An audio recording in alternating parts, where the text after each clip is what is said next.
Good afternoon, Professor and fellow classmates. My name is Liu Xiaopeng. Today, I would like to present to you my final project presentation topic, Google Meet. To start off, I'm going to talk about the agenda for today's presentation.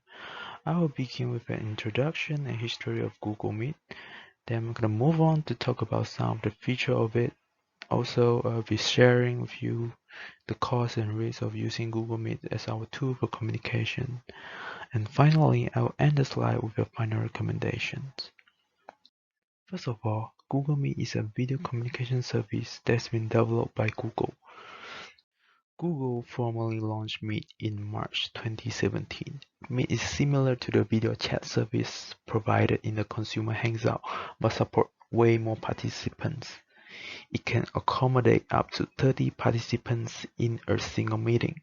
I'm sure you all know in today's digital world, we can understand the impact of remote working as currently there are over 100 million of users go through Meet for learning and business purposes. Here, I would like to give you guys an interesting fact about Meet during the event of this pandemic. The user of Meet grew by a factor of 30 within the first 4 months of 2020. Next, we are going to talk about the feature of Meet. Google added some important features to Meet to make connection with each other more accessible and more productive. Let's take a look at a couple of these features. The first feature is digital whiteboarding integration. Digital whiteboarding in Meet allows you to host collaborative brainstorming sessions with your colleagues in real time so that you and your colleague don't feel shy to express ideas of one another. Next, one of Meet advantages is that it is accessible across all platforms. You can use Meet from any web browser by simply typing the URLs. For mobile devices, there is also the Meet app. For the third feature, we have screen sharing in Meet. Screen sharing in Meet helps boost your team online collaboration while enabling remote work capabilities.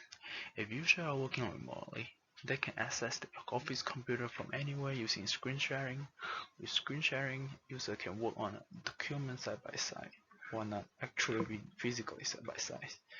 This led to a more engaging, productive, and enjoyable meeting experience. Next, I have this table that shows the cost and feature of different plans offered by Meet. User Meets are allowed to choose from 3 plan options such as Free, Essential, and Enterprise. Each plan offers different meeting features than the other. Pricing-wise, Frees are always free, Essential are $8 a month, and Enterprise are charged by quotation only. The free plans offer only an hour of meeting duration, while the others are 24 hours. Also, the maximum participants are capped at 100 for free plans, 150 for essentials, and 250 for enterprise. Also, 24/7 standard supports are only available for users subscribed to essential and enterprise plan. Furthermore, I'm going to talk about how Meet compared to its biggest competitor, Zoom. I will compare the free plan option in both tools in terms of web access, number of participants, and meeting time limit. Direct web access is offered only in Google Meet but not Zoom. That means Google Meet is accessible directly to Chrome and other modern browsers and doesn't require any additional plugins, whereas Zoom requires a web app to work. However, the number of participants allowed for Zoom are 4 times the limit of Google Meet. As for the time limit for each meeting, Google Meet offers an extra 20 minutes over Zoom. As you can see, tools like Google Meet help organizations maintain and improve communication and productivity for their staff.